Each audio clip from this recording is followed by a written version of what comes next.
Sawa. Good one.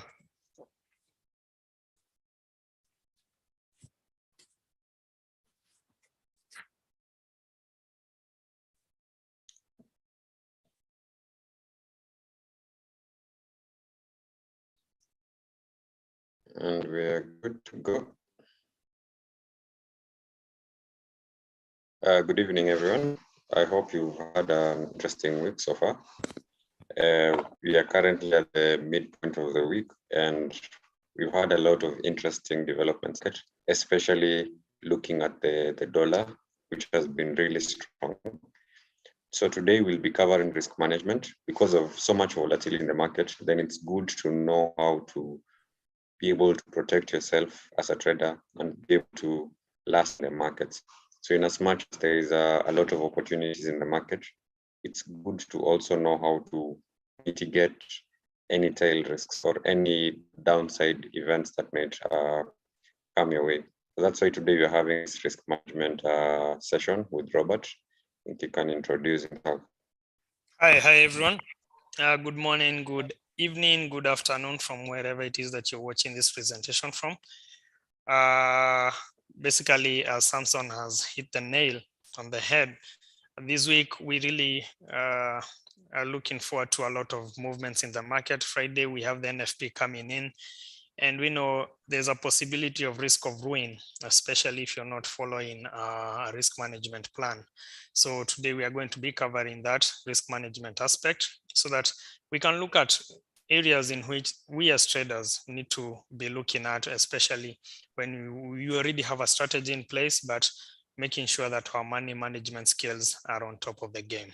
So without much ado, I think it will be right to go off and maybe have a brief intro on what risk management is all about.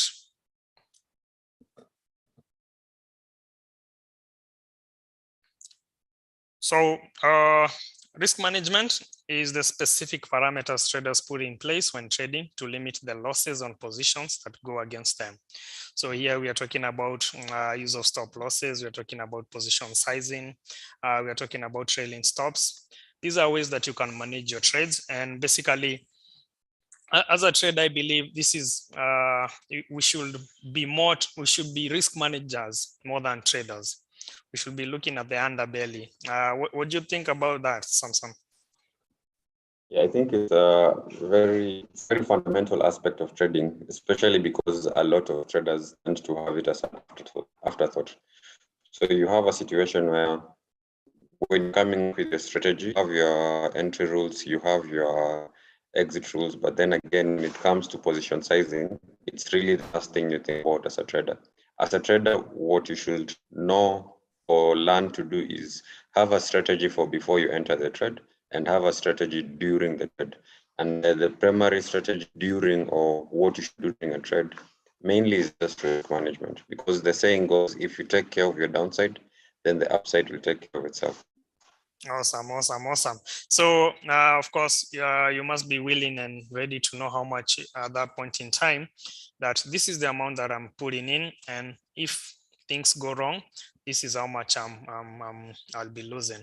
So, but the most important aspect is basically depositing your money with the wrong forex broker.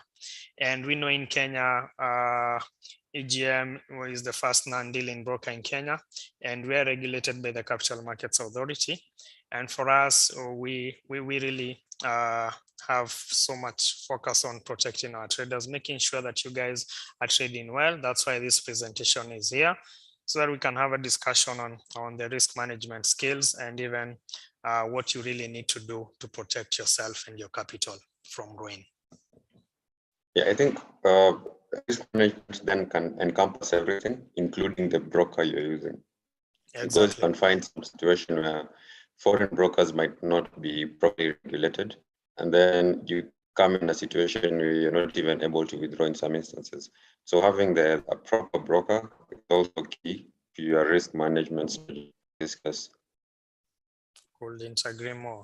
So on to the next, maybe we will be looking at once you've defined your trading strategy, let's say whatever strategy it is you're using, maybe based on support and resistance, maybe supply and demand.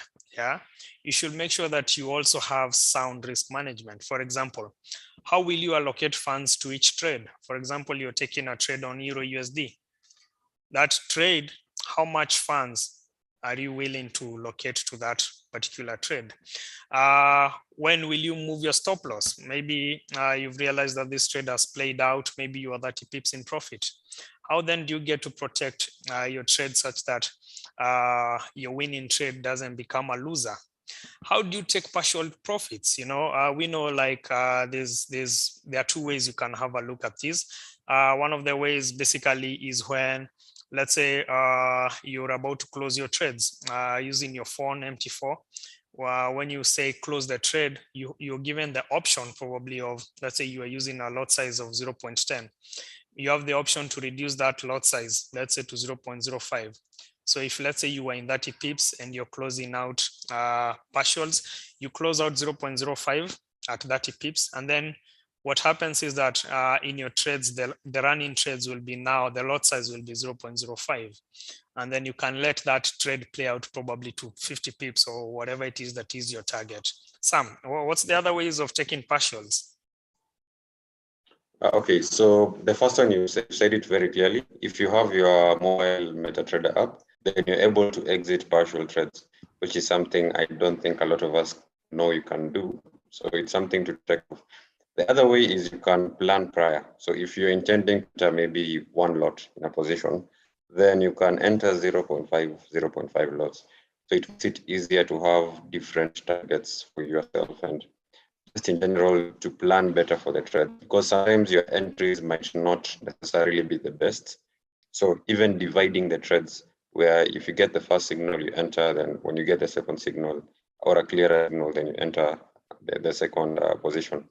So in this case, you can either take partial profits using the MetaTrader app, or you can enter partially so that you can exit later partially. Yeah, true. And then also the other way probably you're looking at sound risk management is when to increase or decrease your risk.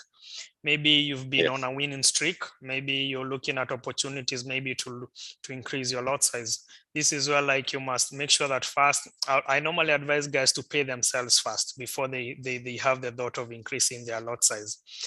This is where like maybe take your partial profits, withdraw the amounts, let you pay yourself so that you can understand you are in a business, you are making a transaction, and you made a profit out of it.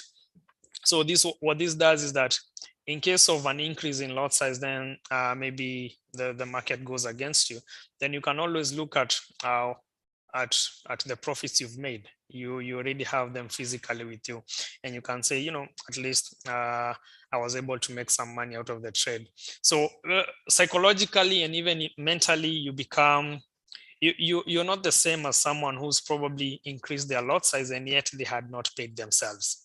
And also now if you look at the other element, then you're looking at let's say decreasing your lot, your risk. This is where like in the position where trades are going against you, your lot size, then maybe to avoid ruin, then you'll have to decrease your lot size.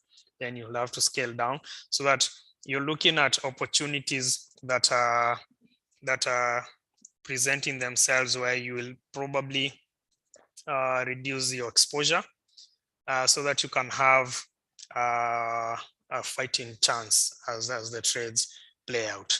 So a trader must approach their market entries, exits, and position sizing like they would operate any other business, utilizing a disciplined process to grow their capital and be successful.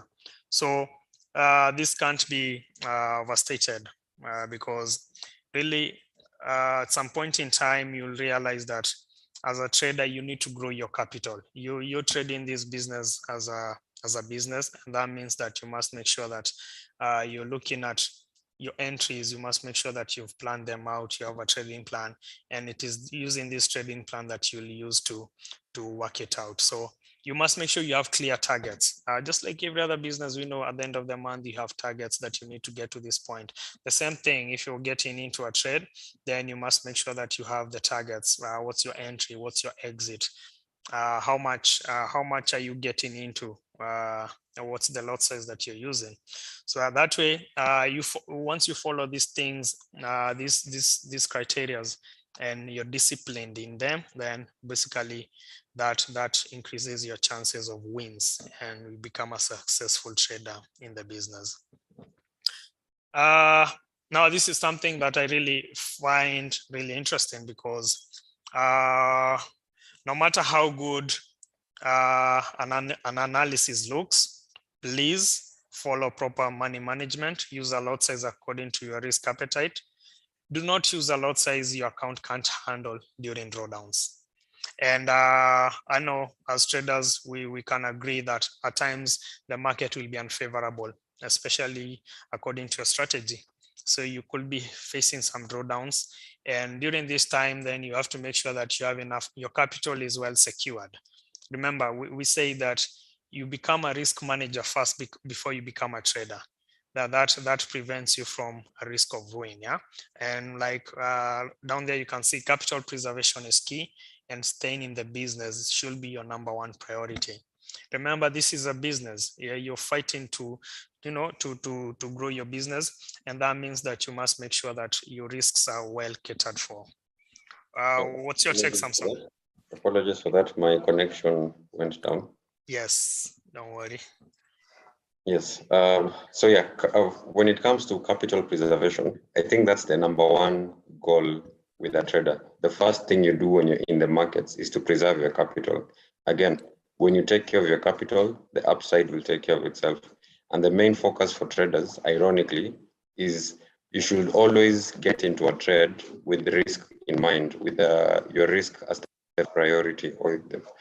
So in such a case where, for example, you see that you've planned for trade and the risk reward ratios are not necessarily very appealing, then in that case, you don't really need to take that trade, because the risk reward ratios and the risk strategy that you have in place is the one that dictates the quality of the trades that you take in the first place, which then boils down to capital preservation, because some positions are not really worth entering, even when the strategy is you go ahead to enter. Yeah, couldn't agree more. The risk reward is something that is quite important, because here you're talking about normally you should use a risk, you should have a risk reward of 1:2 and above. So what that means is that you can be having, a winning trade. Let's say you have 2 win trades. With such risk reward, then you'll have, for you to break even, then that will mean you losing 4 trades for you to go back down to where your capital was. So a good risk to reward protects you during those down moments when your trades doesn't play out, or even when your trading strategy decides, today the market is not favorable for the strategy to play out. So that is something that we really need to look at. And this is where, like, Sam, we are coming now to your point, guys who focus more on money. Yeah. Instead of the performance. Ironically, because when you come into trading, you're coming to make money. Exactly. And then you're told to shift your focus from making money to not losing money. Yeah. So that requires a whole mental shift. Trading from that perspective is it's very different. It looks the same, but it's very different. That's why you might have 2 people in the same strategy, and at the end of the month, they have completely different results. Yeah. True. Because in this case, you come in with the money element. You can be sure the emotional aspect will creep in, because basically the greed will come in. The fear will come in, and at some point in time, you'll be impatient also. So, and also especially if you have a winning streak. Let's say you have a winning streak of more than 10 trades. Then there's some bit of ego that will also come in, Sam. Yeah. So, and I think this is, when it comes to winning streaks, an interesting observation. You mentioned a clients, and that is it's easy to have a strategy with a high winning streak, with a high win rate. But then again, it's very difficult to have a strategy that is at least good enough, but with a proper risk-reward ratios. So you find that most traders have strategy that they exit so early and have so many small wins. But then when one huge loss comes in, it takes them back to square zero. So then again, it goes back to patience and just being able to come up with a viable strategy. And a viable strategy is one that has a good risk reward. And that's really the secret to having a profitable expectancy when it comes to trading. Yeah, couldn't agree more. So big profits are achieved by embracing the risk. Of course, you must be willing to understand that no risk, no reward. But now you have to make sure that the risk to reward ratio, you have more rewards than the risk. Yeah. So this is where like the preparation, and you must be prepared to look at possibilities of losses because at some point in time, your strategy may fail to work in certain market conditions. So you must risk management is something that really comes in play, especially during that losing streak. And like it says, it's difficult to make money without controlling how much money you lose. So on to the next one. Sam, what's your take on this? Pardon? Yeah, what's your take on this in terms of the whole goal of risk management? Yeah, so having a strategy or coming up with a strategy, there's a very close relationship between the win rate and the risk reward. In most strategies, the higher your win rate, the poorer risk reward ratio. And it's very difficult to have an up strategy with a very good reward. That's where the sweet spot is, but then that is very difficult to achieve. So the task of a trader is to find the right balance between your win rate and your risk reward. You'd rather have a strategy that's half correct most of the times, but with a very proper risk reward ratio. You don't really need to increase your strategy because at the end of the day, trading is a game of numbers, and you have to know, you have to treat it like a business of an accountant. You have a risk manager, you know. So why not do the same when it comes to trading? That shouldn't have risk management being to learn trading. About how they're going to manage a very good strategy, but then you still find that it's failing in most cases because you don't know that it's the risk management perspective that is to come into play. Yeah. True. Basically, at the end of the day, there's this quote I found on a lighter note. If you manage your risk, your profits will take care of itself. If you don't, your parents will take care of you. So I think this goes back to saying like, at some point in time, if you're not taking care of your risk management, then of course you'll blow your account. We know we've experienced this as traders at some point in time until we learned the hard way and realized, risk management is more important. So for example, if you look at a scenario where you have a new guy who's coming in and yet he's still crafting his trading strategy, but is observing risk management, then you have an experienced trader who has a good strategy, but yet is poor in risk management. There's a high chance the new guy who's coming into the trading business will survive, and the guy, the experienced person will be wiped out of the market and will end up, funding a new account. I think this is something that most people, most of our listeners will need to look at. Maybe when you're coming, not even maybe, when you're coming in, make sure that once you've crafted your strategy, make sure that you have a risk management strategy also in place. Yes, Sam, maybe you can add on to that.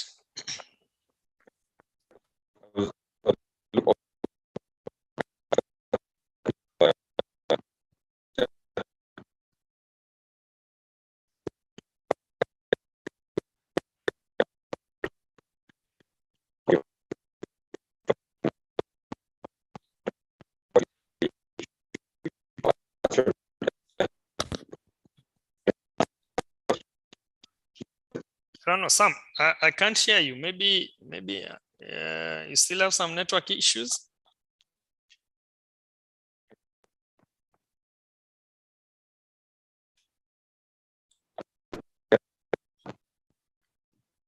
Wow, I totally lost you on that. And just repeat the point. Sorry? I can just repeat the point. Yes. I think it's my network. I'm not sure, but yeah. Okay, so I was saying when it comes to, so the question was, if you have a one-to-one risk reward trade, what do you do at that point? When it comes to testing a strategy, there are two things that you need to know. Number one, is your win rate, which is how accurate your strategy is. Then number two is your risk reward, or the average risk reward of your strategy. Now, these two dictate your expectancy. So if you have a really high expectancy for your trades, then a one-to-one risk reward ratio is good enough. But then if you start having a lower accuracy, or if you start having a lower win rate, then you need to have even a greater reward to risk ratio so that it compensates for that lower accuracy. So there's that relationship that needs to hold. So if you do not really know, or if you do not really understand where your strategy is, the best thing to do is to back test, see past results, and then from there you're able to understand if a one-to-one risk strategy or setup is appropriate for you. Yeah, couldn't agree more on that. Risk to reward is very important. Risk to reward is very important because at the end of the day, you need to make sure that your rewards are more than your how much you'll be losing, because the wins will help you take care of the losses.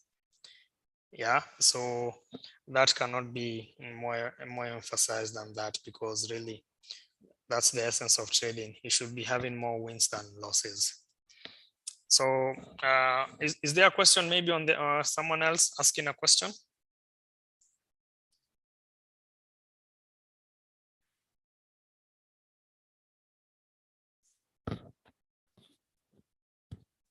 I think that's it. Okay. So we can go on our socials. You guys can follow FX Pesa across the social media pages. You can look at Facebook FX Pesa, LinkedIn FX Pesa, YouTube FX Pesa, Instagram FX Pesa. So kindly reach out to us, trade up, switch up to FX Pesa. Okay.